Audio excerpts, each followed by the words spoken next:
Tudo bem com você? Vamos lá.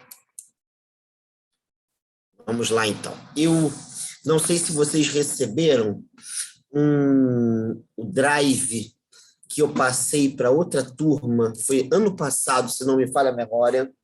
Alguém mandou ali pelo WhatsApp, pelo grupo do WhatsApp. Lá tem uma série de textos que eu passei para o pessoal e que alguns eu vou retornar esse período. Um deles, que a gente vai começar a ver hoje, está nesse livro do Joseph Ratzinger, Introdução ao Cristianismo. É um texto muito bom sobre o Deus dos filósofos e o Deus da fé. Ele é acompanhado por um capítulo que interessa, que vai ser o de hoje, está na página, se não me falha a memória, 87. É isso mesmo. A fé em Deus na Bíblia. É um capítulo muito forte, muito bem escrito, muito bom mesmo, assim. E o que eu vou fazer com vocês hoje é, de alguma maneira, deixar esse capítulo claro para que... Peraí que está chegando mais gente. Para que o conteúdo que a gente propôs para esse curso possa ser introduzido melhor. Essa é a ideia. A ideia é a introdução ao tema central aqui desse momento do curso. Deixa eu só.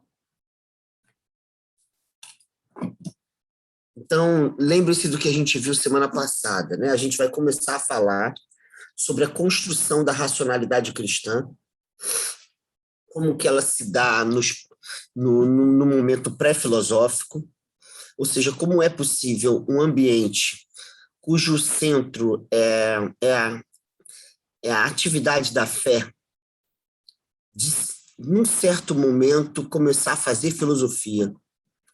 A gente poderia colocar uma pergunta bem simples. Como é possível a filosofia nascer do exercício da fé? Eu até citei, não sei se foi aqui, um dado bem fácil. Se nós pegarmos o livro 6 da República de Platão, a famosa alegoria da linha, aparece lá a palavra, o verbo grego pisteo, que é crer, acreditar, crer, que é de onde vem a palavra pistis, que é a palavra grega para fé, como tem no Segundo Testamento da Bíblia. Lá está lá, Paulo fala de pistis direto, Jesus fala de pistis, está lá. No texto platônico, a fé, a crença, ela é um grau inferior de conhecimento. Ela é equiparada somente à opinião, que também é um grau inferior de conhecimento. Como pode, de repente, a fé ela ser um horizonte de conhecimento pleno? Entende? Como pode ter essa passagem? Isso é alguma coisa assim que, para quem estuda esse fenômeno, tem que ser levado a sério. Como pode a fé alimentar uma série de conhecimentos que só através dela será possível identificar e elaborar. Então, esse é um problema que a gente vai começar a ver hoje, para que a gente entenda a tensão existente no nascimento do cristianismo entre fé e razão. E como, de certo momento, essa relação ela tornou possível uma filosofia nascida no interior do próprio cristianismo. A gente pode falar a mesma coisa em relação ao judaísmo. O judaísmo vai criar filósofos. Fílon de Alexandria, por exemplo, é filósofo. Maimônides, né? Filósofo. Isaac Saelis, filósofo. E se a gente colocar os contemporâneos, então, puxa, é uma série de filósofos judeus. Hannah Arendt, Levinas, Derrida, todo mundo da tradição judaica, sabe? Então, tem alguma coisa que possibilitou que essas tradições que nascem de uma relação específica com uma divindade, historicamente, né, situada, essa relação é situada historicamente, De repente, essas tradições, como o cristianismo e o judaísmo, começam a fazer filosofia. A mesma coisa o islamismo na Idade Média. O islamismo também faz filosofia. Por exemplo, Avicena e Averroes, sabe? Então, como é que faz para isso ser possível? Primeiro momento, então, do nosso estudo vai ser pensar se há alguns elementos no horizonte bíblico que vão favorecer posteriormente a instrumentalização da fé, perdão, a instrumentalização da filosofia pela fé. Há alguma coisa, há alguma experiência que será posteriormente possibilitadora desse uso, esse uso que a fé fará da filosofia? Entende? Há alguma coisa? Esse texto que eu passei para vocês, ele mostra em dois momentos que talvez a gente tenha que levar a sério alguns elementos da experiência judaica de Deus que vão favorecer mais à frente a apropriação da filosofia por essa tradição. Entende? Isso vai preparar o solo do cristianismo para que o cristianismo se aproprie da filosofia. Então, esse é o primeiro momento do nosso estudo. Nesse texto que eu dei, chama-se, que eu falei, A Fé em Deus na Bíblia, vai ficar claro que o Ratzinger, né? Ratzinger se tornou posteriormente Papa, né? Bento XVI, e agora é um Papa emérito, e ele foi um teólogo assim de renome, sobretudo na década de 1960, e esse texto, se não me falha a memória, é de 69 ou de 70, não me lembro qual é a data, mas é nesse período onde ele era teologicamente muito fecundo, professor universitário, né, orientador de muitas teses, ele escreveu muita coisa em conjunto com outros teólogos muito conhecidos do século XX, então é um livro de teologia pura, assim, pura. Ele, nesse texto, ele deixa claro alguns elementos importantes para a gente. A primeira coisa é que é preciso entender a experiência judaica de Deus como uma experiência sui generis. Se nós compararmos ao modo como outras tradições circunvizinhas experimentavam as suas divindades, a tradição judaica traz diferenciais assim muito importantes. Para entrar nesse problema, o Ratzinger faz uso do texto de Êxodo, capítulo 3.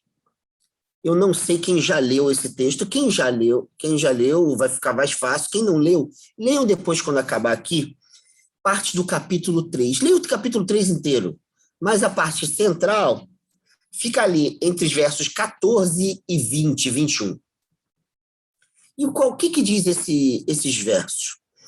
Moisés havia saído do Egito. Moisés tinha sido criado no Egito.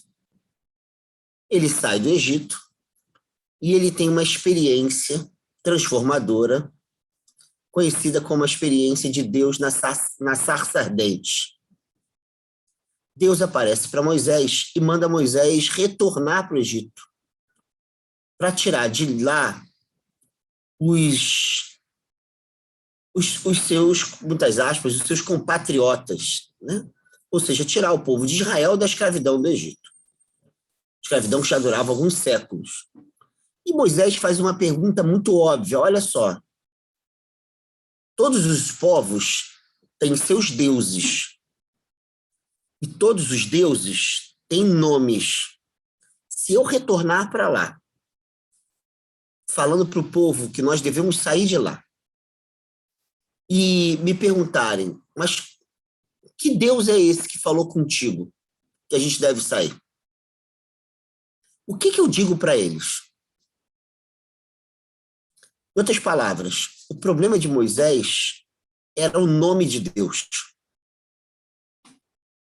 A gente, guardem isso, porque essa expressão vai ser importante para entender muita coisa. O problema de Moisés era o nome de Deus. E aí, a passagem, né, de Deus respondendo a Moisés, na tradução do Ratzinger, diz assim: eu sou o eu sou. Eu sou o eu sou.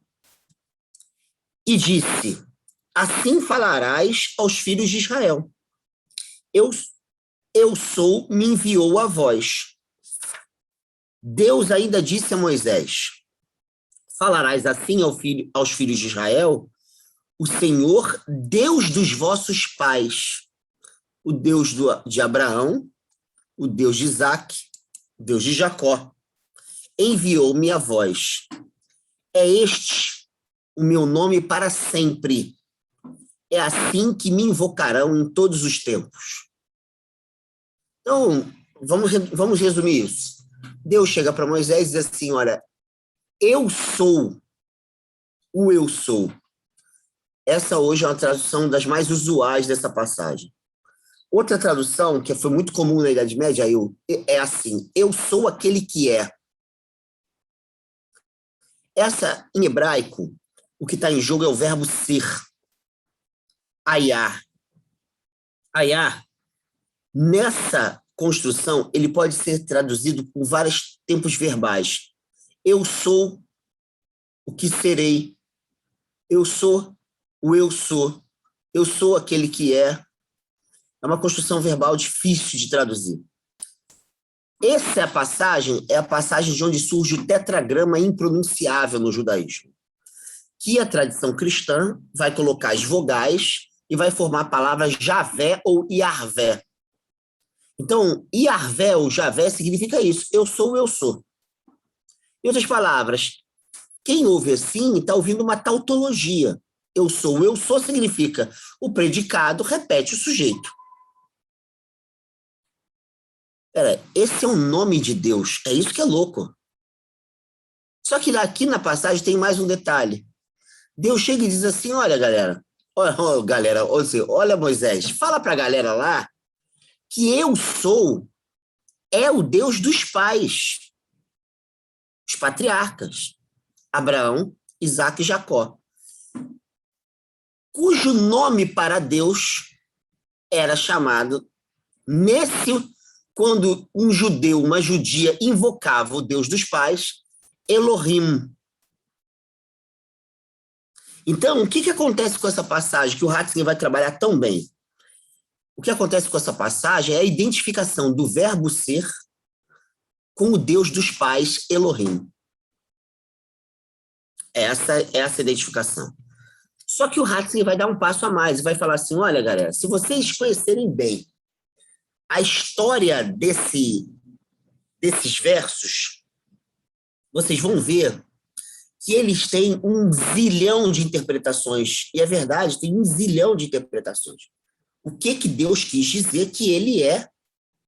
Ele é o verbo ser, no fundo é isso.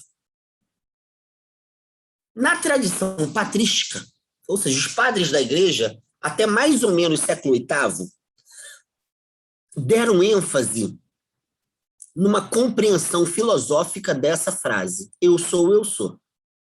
Identificaram a revelação de Deus como uma revelação filosófica. Ou seja, Deus estaria revelando ali que ele é o ser da ontologia grega. Uma noção de ser muito parecida com a de Platão, muito parecida com a de Aristóteles, muito parecida com os neoplatônicos, como Plotino. Então, aqui teria uma revelação ontológica. Deus é ser. Ele é ser. Só que é uma coisa bem interessante. É que ninguém faz uma oração para um conceito filosófico. Sabe? Ninguém tem uma experiência de interpelação pessoal, discursiva, através de um conceito filosófico. Ou seja, o que o Ratzinger quer mostrar é que não tem sentido levar a sério aquilo que os padres da igreja disseram no início, que o que está em jogo numa revelação teológica nessa passagem é um conceito filosófico de matriz grega, ainda que os pensadores cristãos tenham imaginado, inclusive, que Platão só pensou o que pensou, porque teve acesso ao livro do Êxodo. É muito interessante isso. Muitos autores achavam isso. Platão teria lido o livro de Êxodo para pensar o que pensou. Entende? Ou seja, eles tentaram, num certo momento, compactuar Platão com o livro de Êxodo. E ele diz assim, olha, não é assim, gente. Aqui está em jogo outra coisa. Essa experiência de fé, nada tem de revelação filosófica. Muita filosofia vai ser feita a partir daí. Mas essa experiência não é filosofia. Então, ele começa a mostrar que o eu sou, essa expressão eu sou, do livro de Êxodo, não é uma proposição ontológica. Nada tem a ver com o ser da ontologia. Essa é a primeira coisa. Segunda coisa é que a palavra Yahvé, pelo que os estudos indicavam na época do Ratzinger, e ainda indicam, diga-se de passagem, ele não tem, na época, paralelo com outras culturas. Não tem. Nenhum paralelo. Esse nome divino, Yahvé, esse nome que diz respeito ao verbo ser em hebraico, e que vai se identificar com Deus dos pais, não tem relação com outras culturas. A única coisa que foi achada até então de filologicamente relevante é o fato de que a cultura babilônica, que dominou no século VI a.C. Israel, a cultura babilônica, ela tem uma mania que é de utilizar nomes com atributos de pessoas para falar de divindades, chama-se teoforia. E nessa cultura, a palavra Yaum, que não é necessariamente ligada à palavra Yahvé, mas a palavra Yaum era utilizada pelos babilônios para falar de uma relação pessoal com uma divindade. Por isso, essa expressão pode ser traduzida por meu Deus, minha deusa. É um pronome possessivo. Meu Deus. O Ratzinger, ele fala assim, olha, a única coisa que lembra na cultura da Babilônia algo de Yahvé é que quando Yahvé diz que ele é o Deus dos pais, ele é o Deus da tradição de Israel e, portanto, das pessoas de Israel.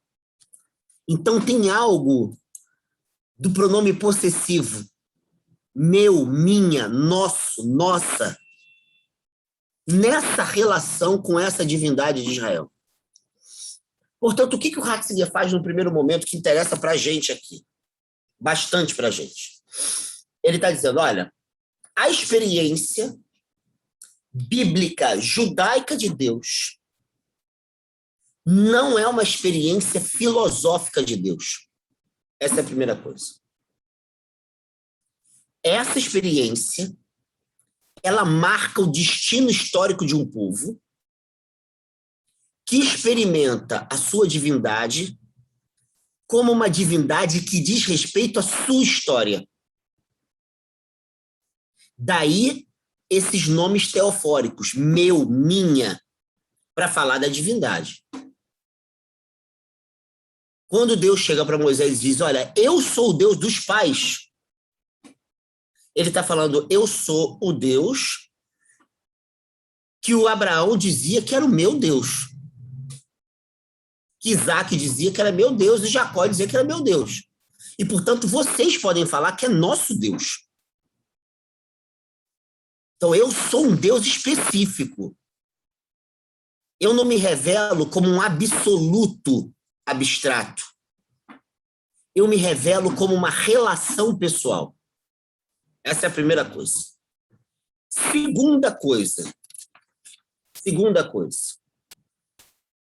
O Ratzinger vai valorizar demais que a palavra Elohim, que é a palavra que é utilizada nessa passagem que eu citei, ela tem uma base extremamente interessante. Elohim assinala o caráter pessoal do Deus de Israel. E aí vocês vão pensar assim para mim, mas o que é o caráter pessoal? Deus é pessoa? É sim. É isso que vai dizer Ratzinger. É. A metafísica despersonalizou a divindade. Entende? Tratou a divindade como fundamento do mundo, como causa do mundo, como sentido do mundo. A tradição de Israel não tem isso. Deus não é a causa, sabe? Deus não é o sentido, não sei das quantas, a causa primária, a causa final, o fundamento, sabe? O ser dos entes, não é bem isso. Aliás, para muitos povos, a divindade não tem nenhuma relação com conceitos filosóficos. A divindade, ela aparece pessoalmente, e ela aparece como pessoa. Diga-se de passagem, a categoria de pessoa é uma categoria filosófica e teológica criada pelo cristianismo.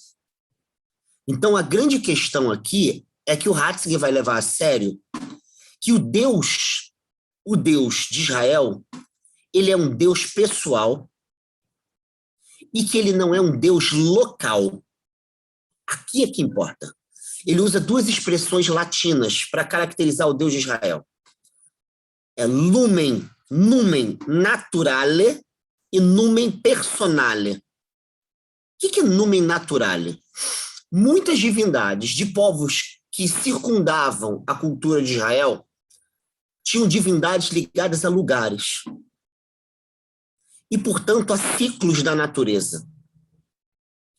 Por exemplo,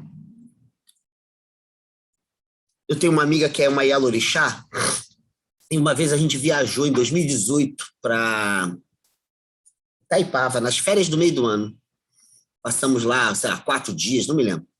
E tinha um riachozinho atrás do lugar que a gente ficou. E tava um frio da porra. Um belo dia fez um sol, mas estava frio. E aí todo mundo resolveu pegar um sol ali, tinha uma cachoeirinha bem pequenininha. E uma aguinha ali que formava uma pequena piscina ali. E dava para você dar um mergulhinho. Estava ali, batendo um papo. E aí ela tinha sofrido uma dor de cabeça no dia anterior, e ela chegou ali, imediatamente ela viu o Oxum. Mas foi imediato, ninguém falou nada. E ela começou a cantar para o Oxum. E ela não quis nem saber, pedindo pela dor de cabeça dela e tal. Não estou dizendo que isso tem a ver diretamente com o que o Ratzinger está dizendo, mas isso nos permite entender melhor o que ele quer. Existem divindades que elas aparecem em fenômenos naturais, então elas são localizadas. Entende? Ela aparece no mar, Poseidon, por exemplo. Né? No Brasil, Iemanjá se tornou uma divindade do mar, né? Na África, Yorubá é uma divindade do rio. Assim, então, você tem lugares onde as divindades aparecem. Mateus, o nome dessa parte do texto, essa parte que a gente está lendo, que está lá do Drive, lá que foi passado, é A Fé em Deus na Bíblia. O livro é Introdução ao Cristianismo. Então, o Ratzinger diz o seguinte: existem divindades locais e existem divindades pessoais. E o que é uma divindade pessoal? Ela é uma divindade que não se reduz a um lugar e ela não se reduz a um fenômeno natural. Ela é uma divindade que se relaciona com um povo e ela marca o destino histórico de um povo, e como ela se refere à história do povo e não aos lugares onde o povo frequenta, ela pode se manifestar em qualquer lugar, porque ela não se prende a lugar algum. Então, há um conceito filosófico que talvez nos ajude a pensar isso. Chama-se intemporalidade. O que é uma intemporalidade? Geralmente, se pensa metafisicamente que a eternidade ela é atemporal. Ela não tem passado, presente e futuro. A temporalidade, ela tem sucessão. A intemporalidade significaria um tempo em que é uma experiência que atravessa o tempo, se renova com o tempo, mas não se reduz ao tempo. Entendeu? Atravessa o tempo, se renova com o tempo, mas não se reduz ao tempo. Não se exaure com o tempo. O caráter pessoal do Deus de Israel, ele permite isso. É um Deus que se revela no destino histórico de um povo, e o destino histórico do povo só tem sentido por meio dessa relação. Essa divindade, ela apresenta-se em qualquer lugar, ela atravessa qualquer tempo, porque ela não está presa a lugar algum e a tempo algum. Entende? Nesse sentido, a divindade ela é pessoal. Ela tem uma relação com a identidade histórica de um povo. E, segundo os estudos do Ratzinger, é bem legal o que ele fala, você não consegue estudar a história de Israel sem estudar a relação que esse povo tem com a sua divindade. A relação que o povo tem com a divindade é condição da sua própria história. Então, é um Deus que tem a ver com a história e não com a natureza. Entende? É um Deus que tem a ver com a história de um povo e não com ciclos da natureza. Pegaram? Isso é importantíssimo. A personalidade... Oi, alguém quer falar? Não, tá, pô. A personalidade de Deus tem a ver com essa relação. Com uma relação que marca os desdobramentos de uma história sem que essa relação se exaura em meio à própria história.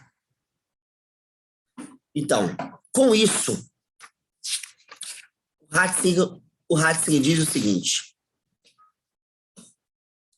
o Deus de Israel, quando ele se apresenta como o Deus dos pais, e quando Yahvé se identifica com o Deus dos pais, ele traz mais um problema.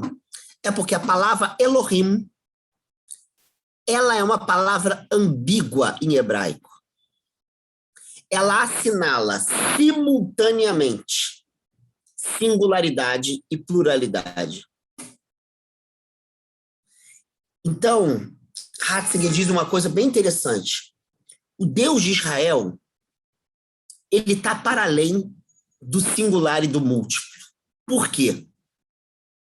Porque a sua singularidade, ou seja, reconhecer aquele Deus como o Deus singular, o Deus daquele povo, só se revela na multiplicidade das formas com que ele se revela ao longo da história. Então, é um Deus simultaneamente uno e plural. Uno e plural. Quero lembrar uma coisa para vocês. Na teologia bíblica, o que a gente chama de monoteísmo não existe. Vou repetir. Na teologia bíblica, o que a gente chama de monoteísmo não existe. O monoteísmo, como a gente pensa, ele é filho da metafísica ocidental. Na Bíblia, ao falar que Deus é único, que é uma fala muito posterior na história de Israel, essa unicidade, ela não é metafísica no sentido filosófico. Então, no meio bíblico, a gente diz que, os estudiosos dizem que não há um monoteísmo no sentido técnico-metafísico, porque há duas experiências divinas: polilatria e enoteísmo. Polilatria significa, olha, Israel tem o seu Deus, enquanto os outros povos têm os seus deuses e deusas. Pronto. O enoteísmo significa Israel tem seu Deus e o Deus de Israel é maior do que todos os outros deuses. Quando Israel diz que o Deus de Israel é único depois do exílio da Babilônia, é porque ele diz que todos os outros deuses são falsos, porém eles são deuses de outros povos. Entende o que eu quero dizer? Então, isso é importante porque o que o Ratzinger está querendo dizer é que o Deus de Israel ele se dá pluralmente. E na pluralidade das suas relações com o seu povo, o povo reconhece o mesmo Deus. E agora entra o problema aqui.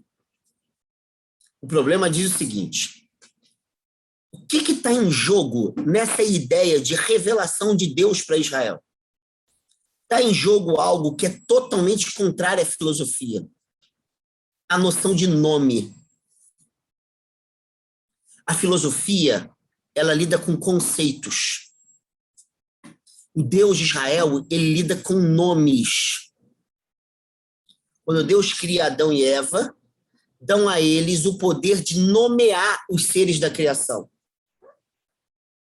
Quando Abraão ainda não era vocacionado para abandonar a terra dos pais e ir rumo à terra prometida, ele tinha como nome Abrão. Quando ele é renomeado, tudo muda, Abraão. Quando Paulo não era Paulo e era Saulo, ele era um. Quando ele se torna Paulo, ele se torna outro. Então, na tradição judaica, o nome é anterior ao conceito.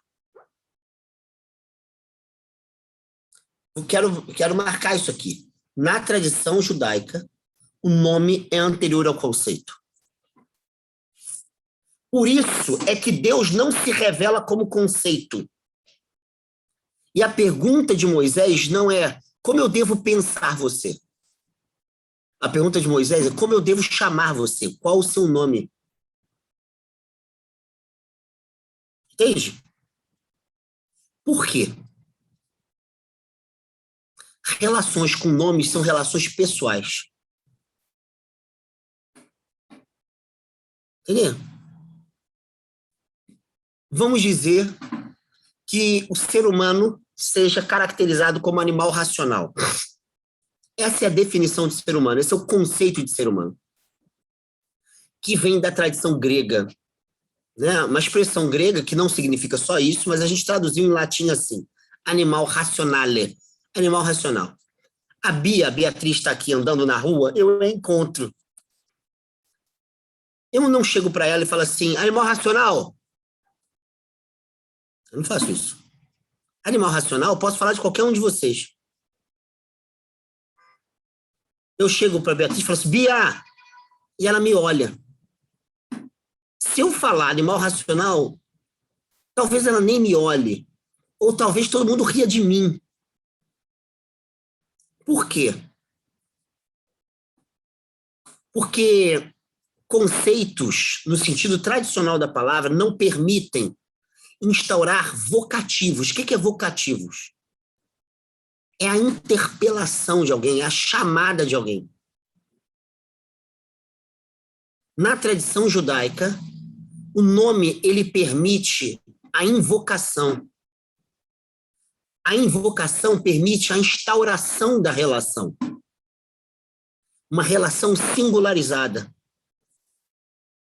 Então, olha só a sacada do Ratzinger. O Deus da fé na Bíblia, ele se revela através do nome, não do conceito. Porque ele se revela na possibilidade da gente instaurar relações pessoais. Entende? Dificilmente, não quer dizer que não haja possibilidade, mas dificilmente um conceito me permite instaurar relações pessoais. Não sei se vocês conhecem o filósofo judeu chamado Martin Buber, do século XX. A obra mais famosa desse filósofo chama-se Eu e Tu, mais famosa. E com essa expressão eu e tu, ele, que é um judeu, claro, está querendo mostrar que a noção de relação só acontece para além do isso. Isso. Isso é relação com objeto. É o tipo de relação onde um conceito é possível.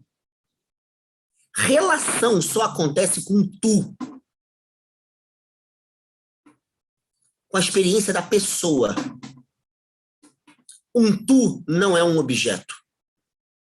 A Bia, quando ela se transforma em objeto, eu sou capaz de ver nela a mesma coisa que eu vejo na Ana Letícia, na Lohane, no João e assim por diante. Mas quando eu me relaciono com a Bia, eu não me relaciono nem com a Ana, nem com a Lohane, nem com o João, nem com ninguém daqui.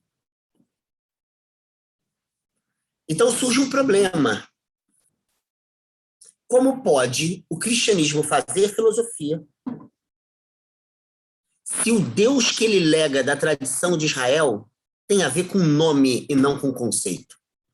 Aliás, diz o Ratzinger, no Evangelho de João, Jesus diz 2 vezes a mesma expressão da sarça ardente. Jesus diz, antes do mundo ser, eu sou. Entende?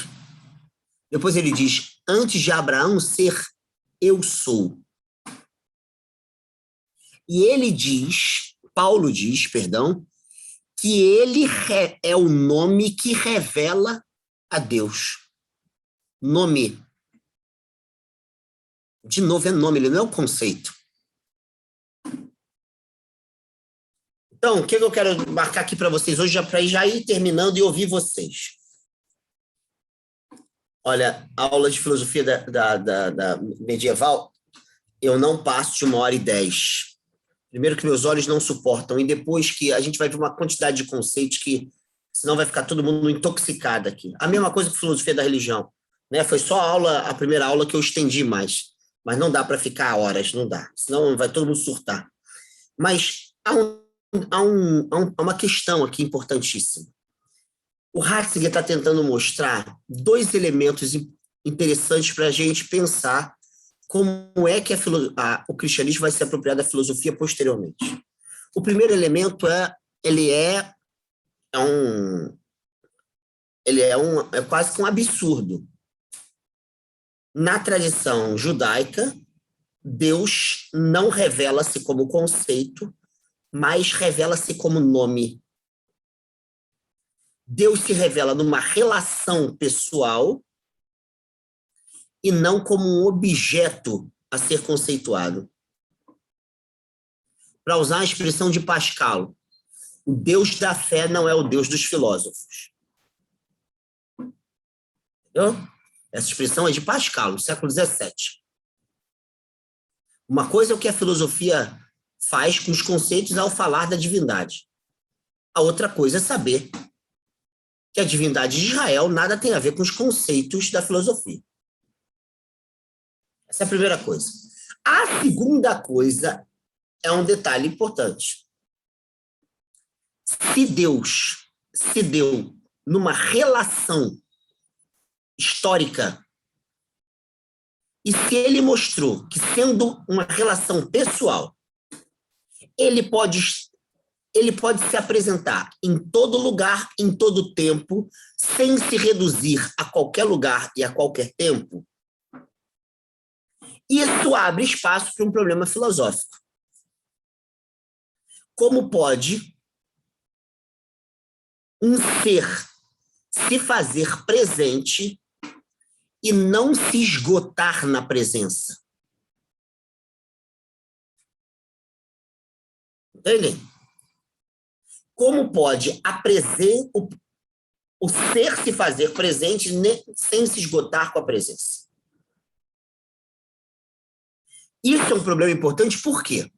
Porque muitos conceitos filosóficos dos pré-socráticos já vão assinalar que a filosofia viu alguma coisa que sustenta os fenômenos espaciais e temporais, porém não se esgota com o espaço e com o tempo.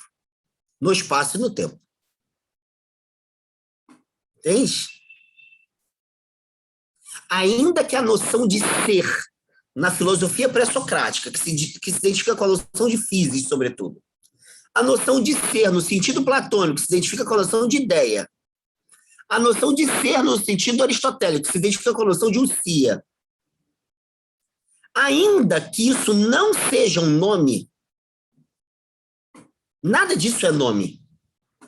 Nada disso é uma relação pessoal, intransferível, sabe?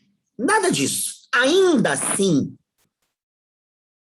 esses elementos que eu falei da filosofia sustentam o tempo, sustentam os fenômenos espaciais, porém não se esgotam no espaço e no tempo.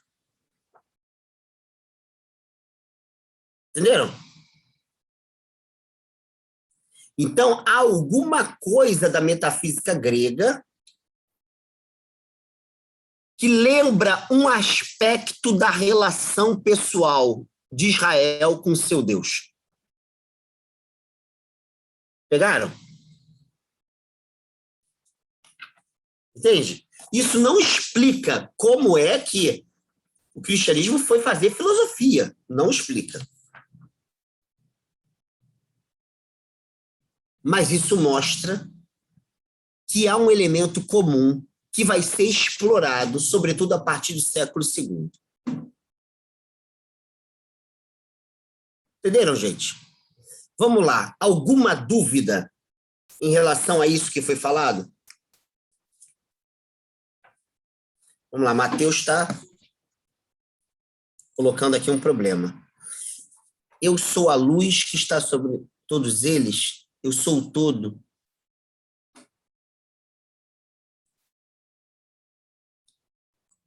Em relação... Espera aí, eu estou tentando ler. Fala, Mateus, quer falar? Melhor do que ler. Eu estava lembrando desse trecho aí, eu acho que é São Tomé.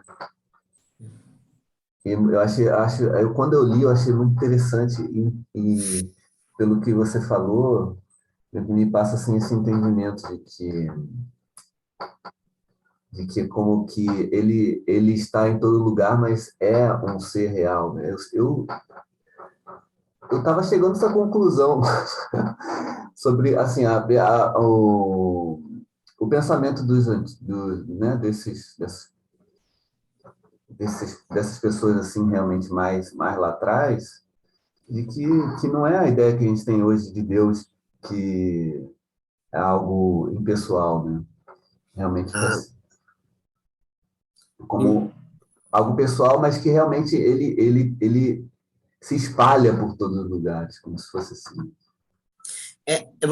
A sua fala, aqui é a passagem do Evangelho de Tomé, não é isso que você citou aqui? Muito, muito bom. Mas eu diria o seguinte, assim, essa sua fala agora foi muito importante.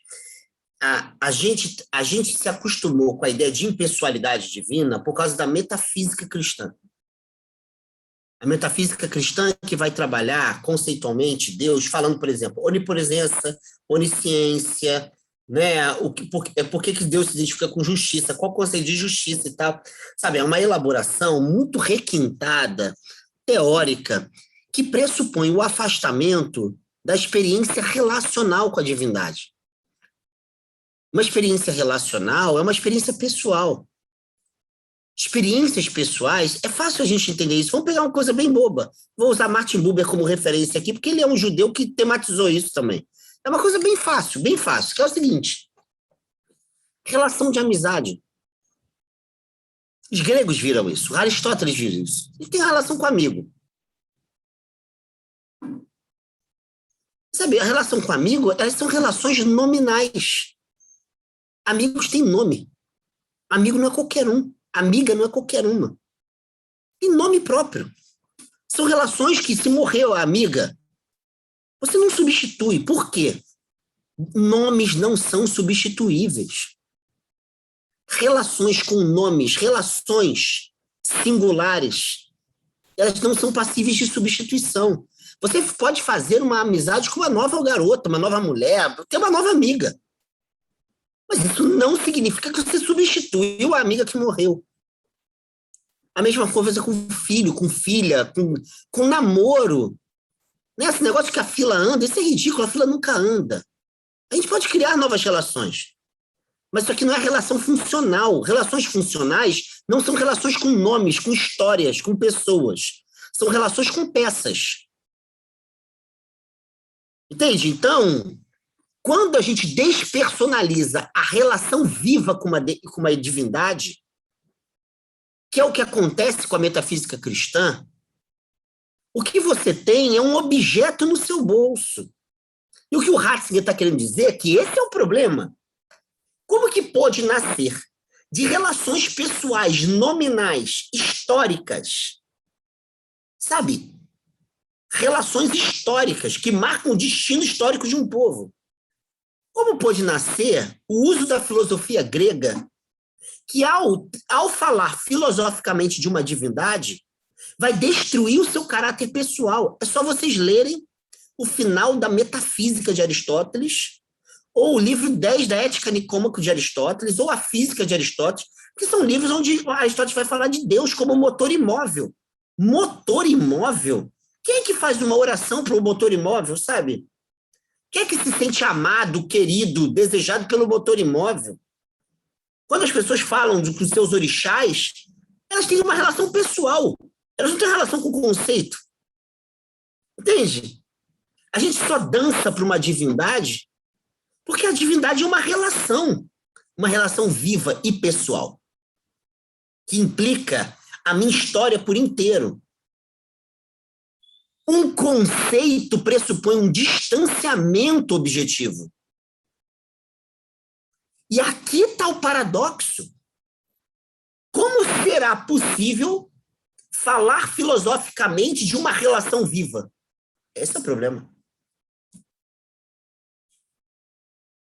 Esse é o problema que o Ratzinger está colocando. Entendeu? A racionalidade cristã, ela nasce de uma relação nominal com Jesus de Nazaré. Jesus de Nazaré você invoca um nome.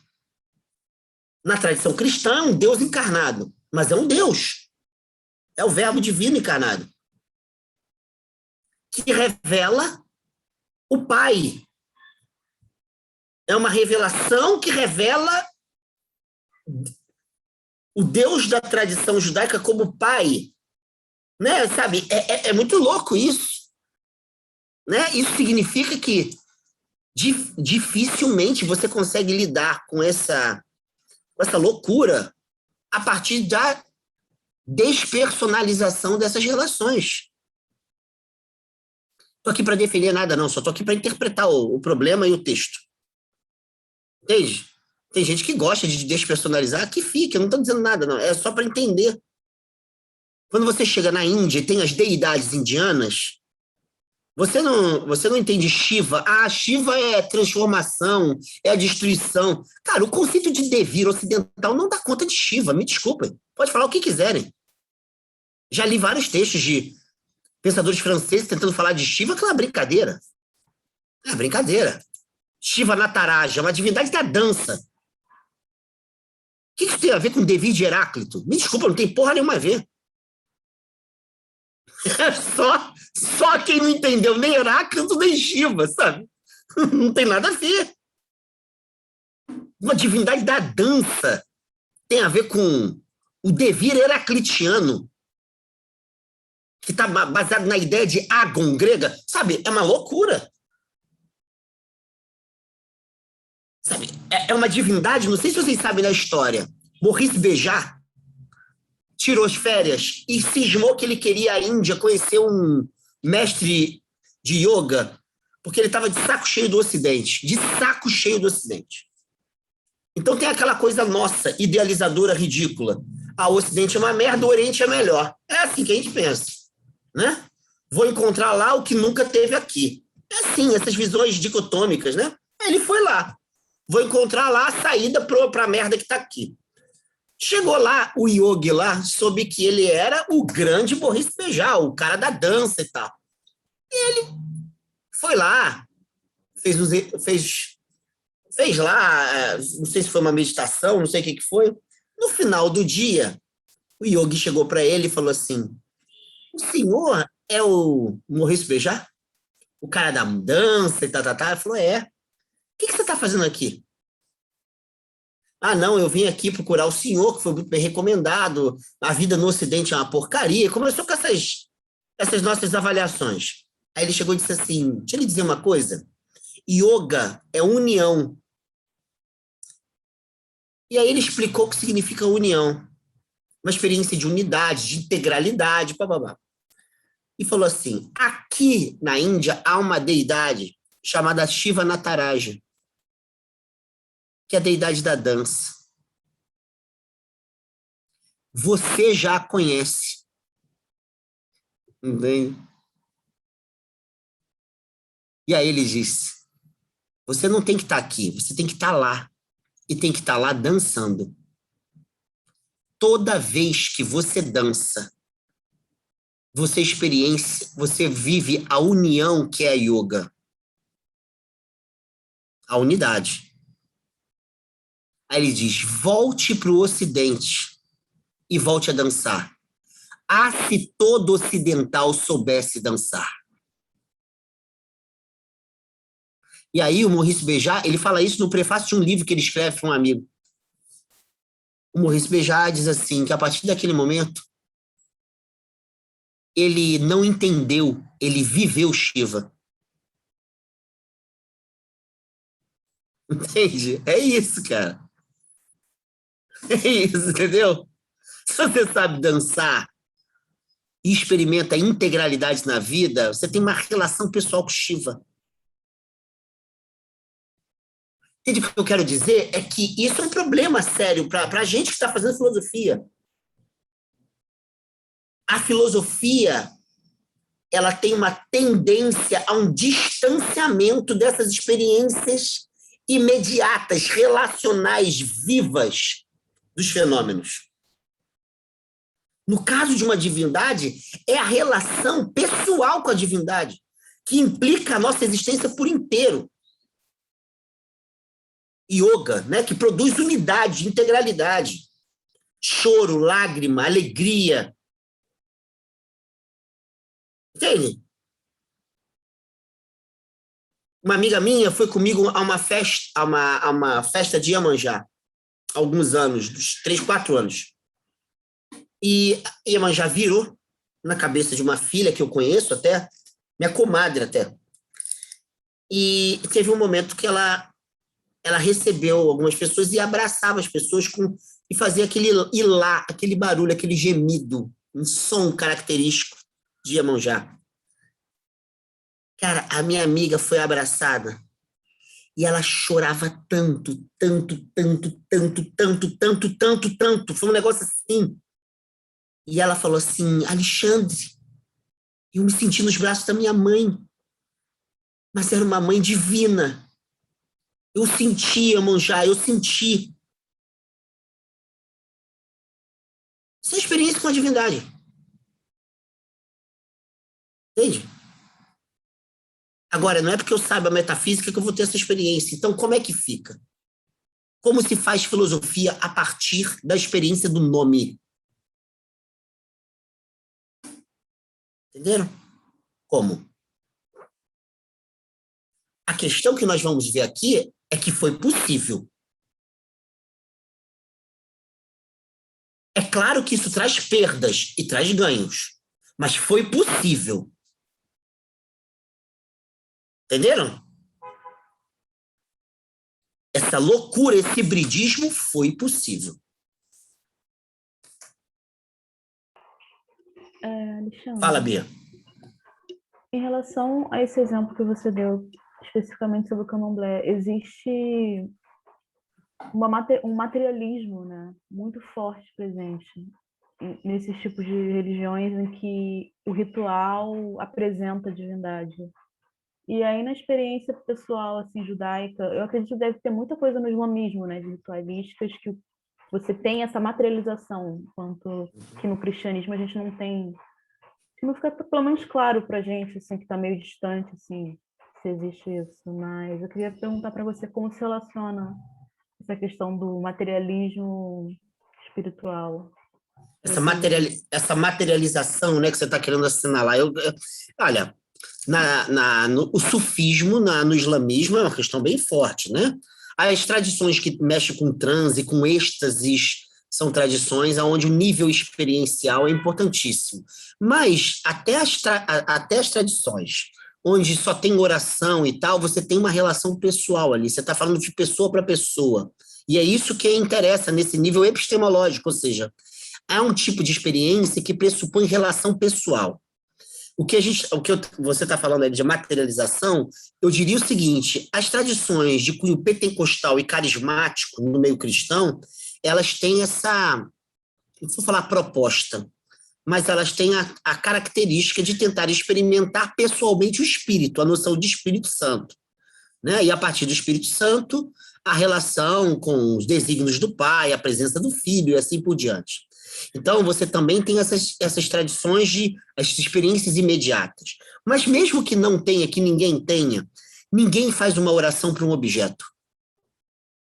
Até quando, nas experiências animistas, por exemplo, o rio, o Atu, que o Ailton Krenak fala, que é o rio que passa em frente a grande parte da tribo Krenak, que foi destruído pela Samarco. Eles chamam o Atu porque é o avô deles. Quando eles veem um avô, o rio ser avô, eles têm uma relação pessoal com o rio. Quando uma India Hope dos Estados Unidos conversa com uma pedra e ela vê na pedra a avó, ela tem uma relação pessoal com a pedra. Jamais um geólogo veria uma avó naquela pedra. Entende? Uma amiga minha é uma índia potiguara. O nome dela, nosso brasileiro, é Carol, né? Claro que ela não se chama Carol para os potiguara, mas é Carol. A Carol potiguara estava dizendo que o tio dela anda na floresta no Nordeste reconhecendo os familiares dos animais. E uma vez ela pegou o tio procurando uma coruja para conversar com a mãe. Entende? Isso é uma relação pessoal. Animismo afro-ameríndio instaura relações pessoais. Isso é que eu acho que é importante aqui a gente pegar. O caráter pessoal das relações não é o caráter objetivo das relações conceituais. Pegaram? O cristianismo vai tentar integrar esses dois regimes epistemológicos. Essas duas formas de conhecimento e experiência. Entendeu? Não sei se me fiz entender tão bem. Fala, Alexandre.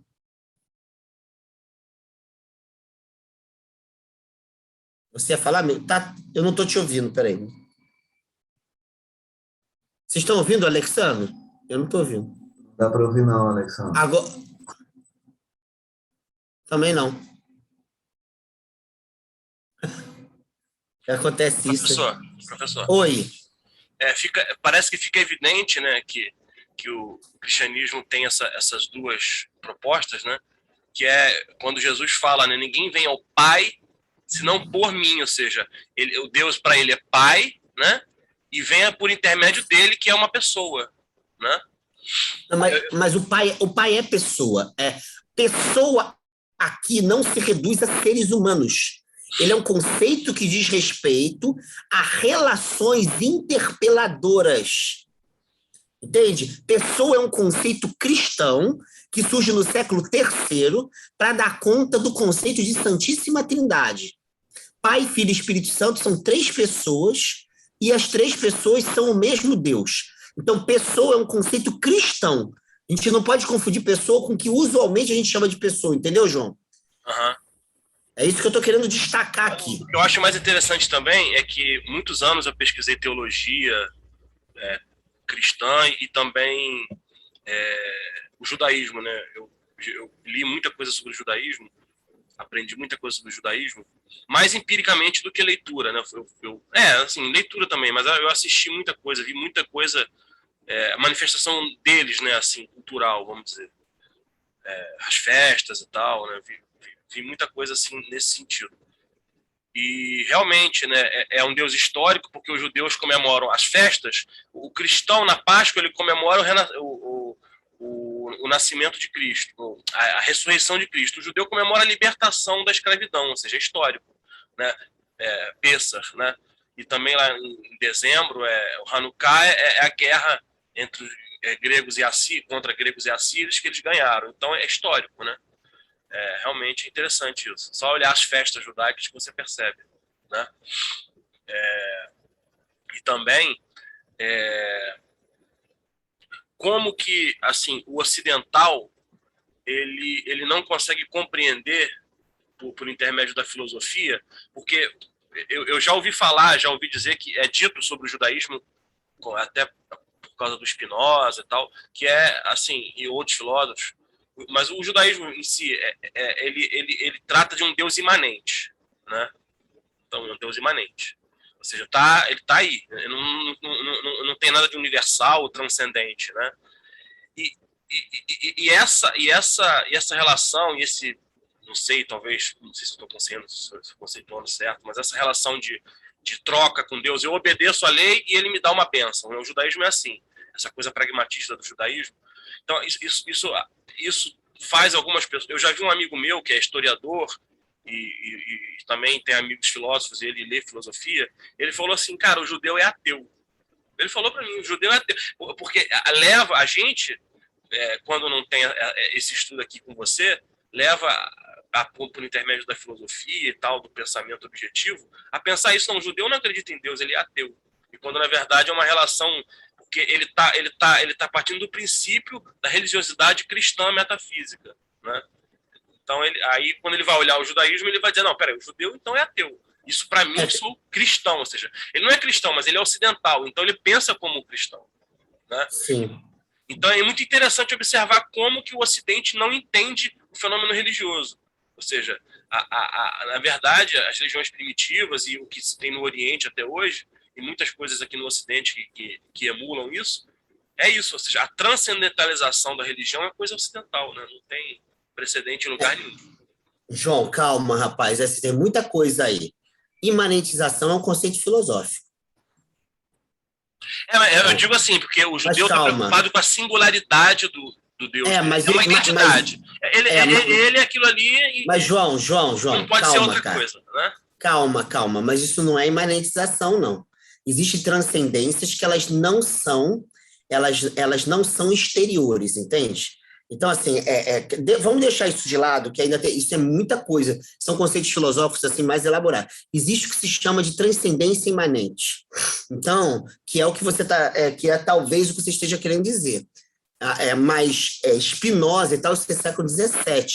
A tradição judaica tem mais de 5.000 anos, né? O ano do calendário judaico, a gente está mais de 5.700 anos. Então, é claro que essa tradição é muito plural, muito plural. Então, assim, quando fala que isso tem a ver com imanência, alguns acham que é ateísmo, a gente está falando de um judaísmo moderno muito específico, mas isso tem muita pluralidade. E dentro da modernidade judaica, você tem a tradição racídica, por exemplo, que não tem nada que se reduza nem à transcendência, nem à imanência, tem a ver com uma mística judaica específica. Então, assim, é só para tomar cuidado. Mas eu entendo o que você está dizendo, assim, a nossa maneira ocidental, metafísica, de ler os fenômenos, que a gente também caracteriza por religiosos. Religião é uma categoria ocidental. Mas a maneira que a gente lê é uma maneira realmente problemática.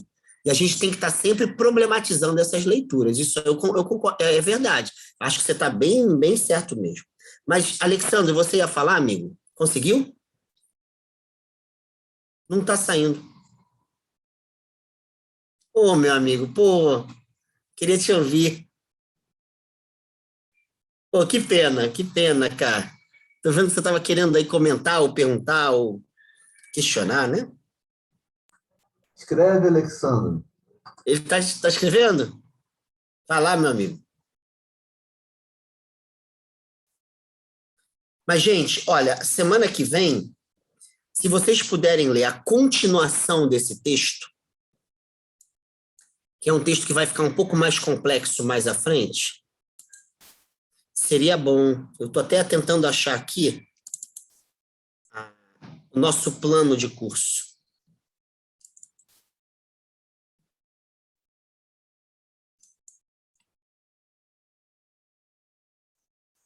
Deixa eu até ver aqui, enquanto o Alexandre escreve.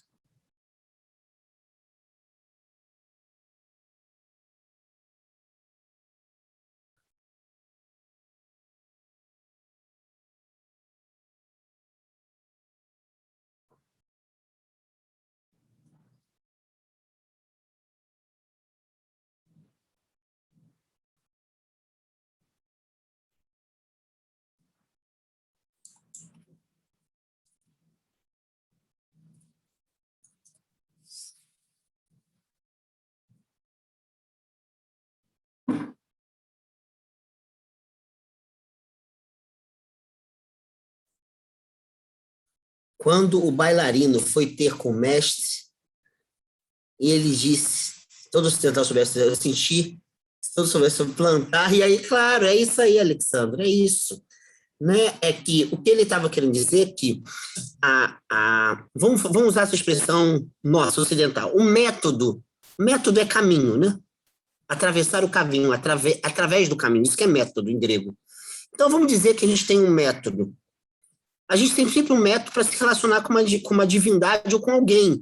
Né? Eu me lembro até hoje, em 2005, eu tinha começado a namorar minha esposa em 2004. Olha quantos anos. Em 2005, eu fui trocar dinheiro. Peguei dinheiro no banco, tinha que trocar, porque eu tinha que dar para um rapaz lá, sei lá, R$ 20. E era domingo, em frente ao banco. Tinha um cara vendendo flor de plástico. Eu falei, cara, olhei para uma flor, ela estava toda bonita, assim, nem vi se era de plástico. Falei assim, quanto é que tá? Ele, R$ 5. Falei, vou trocar o dinheiro com ele. Falei assim, prepara para presente para mim. Aí ele preparou, troquei o dinheiro, guardei. Minha esposa estava no carro lá na frente, não viu. Quando eu cheguei no carro, eu dei para ela de presente. Puta, quando ela abriu e viu que era de plástico, sem sacanagem, eu só não morri, porque eu estava ali, quase em frente a uma praça pública. Senão eu morreria. Ela me xingou tanto. Você me deu essa merda de plástico, o que eu vou fazer com isso? Daí, eu falei para ela, ela disse a seguinte observação: como é que você dá uma flor para uma mulher que não morre? Né? Uma flor que não morre para uma mulher. Aí eu falei, mas eu pensei que você gostasse disso, toda flor que eu te dou que morre, depois você fica resmungando aí que a flor morreu. Pelo menos agora você não precisa nem cuidar, é só deixar lá. E ela falou, isso é ridículo. Tá, cara, ela me arrebentou, cara. Significa o seguinte, como é que a gente acessa, potencializa a relação com alguém? Entende? Como que a gente acessa, como é que eu acesso a Bia? Eu tenho uma relação com ela. Com quem ela é, não é com o que ela é, com o que é o objeto. Eu posso estudar, saber alguns conceitos, eu sei. Mas quem ela é? Essa singularidade que a Bia é. Como? Então, como que se acessa a relação com uma divindade? Que método? Shiva Nataraja é dança. Existe aí, poderia ser plantio, né? Como você está dizendo, poderia ser poesia. Rubem Alves, grande Rubem Alves, filósofo e teólogo brasileiro, certa vez disse, já velho, eu conheci ele pessoalmente, eu saí com ele. Então, ele disse uma coisa muito legal, cara, muito legal. Aliás, eu comecei meu namoro com a esposa no dia que nós saímos com ele. Eu tomei um porre com ele. Eu quase não consegui chegar em casa. Tão louco que eu fiquei. E ele ficou inteiro, filha da puta, e eu fiquei mal, me arrastando no chão. E aí, ele disse uma coisa genial. Ele disse o seguinte, que ele começou a notar que as experiências que mais davam sentido à vida dele eram experiências que não eram conceituais. Então, ele começou a diminuir os livros da biblioteca dele. E como ele veio de tradição protestante, presbiteriana, ele foi pastor presbiteriano, ele começou a notar que Deus que ele aprendeu era muito mais um objeto doutrinário do que uma relação viva. E começou a repensar a relação dele com essa divindade. E ele começou a notar que a divindade que ele aprendeu, além de ser um objeto, é um objeto perigoso. Porque é um objeto que condena, que culpabiliza, que cerceia, que anula, que se vinga. Né? As características da divindade cristã, sobretudo na Idade Média, e no senso comum religioso e no imaginário, as características são muito violentas. Me desculpe, mas são muito violentas. Eu vivo nisso há mais de 20 anos. Sabe? A culpabilidade das pessoas homossexuais cristãos que se assumem. Segundo a UNB, 76% tentam suicídio. A UNB fez essa pesquisa. Caraca, é muita gente, né, cara? Vamos lá. Ele disse o seguinte, que a gente sempre entendeu essa relação de uma maneira muito tosca, uma relação de amedrontamento, de rebaixamento, de subserviência. E ele falou assim, não, eu comecei a ter uma relação alegre. Então, um dia eu pensei, será que se eu, ao invés de fazer orações para que Deus faça o que eu quero, negocie com ele, será que se eu ler para Deus um poema do Fernando Pessoa por dia, eu não tenho um acesso ao seu mistério de maneira mais interessante do que eu tinha? E ele transformou a oração dele em leitura de poesia. E todo dia ele começou a ler uma poesia como se fosse uma relação de diálogo com um amigo, que é para ele o Deus dele. Então, Alexandra, é isso mesmo, cara. São métodos, meu amigo, mas são métodos porque são caminhos para a relação pessoal e não para a relação objetiva. É isso que está em jogo nessa aula de hoje. É mostrar nome é nome, conceito é conceito. Como disse o Martin Buber, o nome pressupõe relação, o conceito pressupõe relacionamento.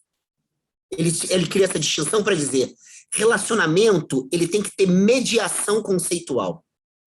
Relação, ele tem entrega pessoal. Entrega. Se eu me relaciono, sou amigo da Bia, eu tenho uma entrega na relação. Se eu tenho um relacionamento conceitual, eu não tenho entrega. Eu tenho um domínio conceitual. Então, são formas distintas de se estabelecer possibilidades relacionais. O problema do Ratzinger, que a gente vai estudar melhor, é como a relação viva começou a ser pensada a partir de conceitos que quase sempre nos afastam, objetificam, coisificam a relação. Legal? Isso quer dizer que isso seja uma perda? Claro que não. Claro que não. Perda seria ficar com o objeto e abandonar a pessoa. Isso seria perda. Mas se a Bia for ao médico, estiver doente, ela não quer uma relação de amizade. Ela quer que o médico olhe para ela e compreenda-a como objeto da medicina. Bem. Senão, ela está fodida. Quando a Bia vai ao médico, ela quer ser um bom objeto. Agora, Ela não quer se reduzir àquele objeto que ela se tornou para aquele olhar. Isso é outra coisa. Entenderam? Entenderam o problema que vai nascer daí? É isso que eu estou querendo dizer para você. Olha, gente, eu estou usando uma linguagem bem tosca, mas é só para ficar bem o problema. O problema é que interessa aqui. O problema é que interessa para a gente. Entenderam? Pegaram o problema? Bia, Alexandre, Mateus, João, o bonde todo. Legal? Leiam o texto. Leiam. Filosofia, leitura. Leitura, experiência e gato na mão da Bia. Tudo isso é filosofia. Um beijo e bom fim de semana para todo mundo, tá? Bom estar com vocês aqui. Falou, professor, obrigado. Alexandre, até semana que vem. Até lá. Tchau, tchau.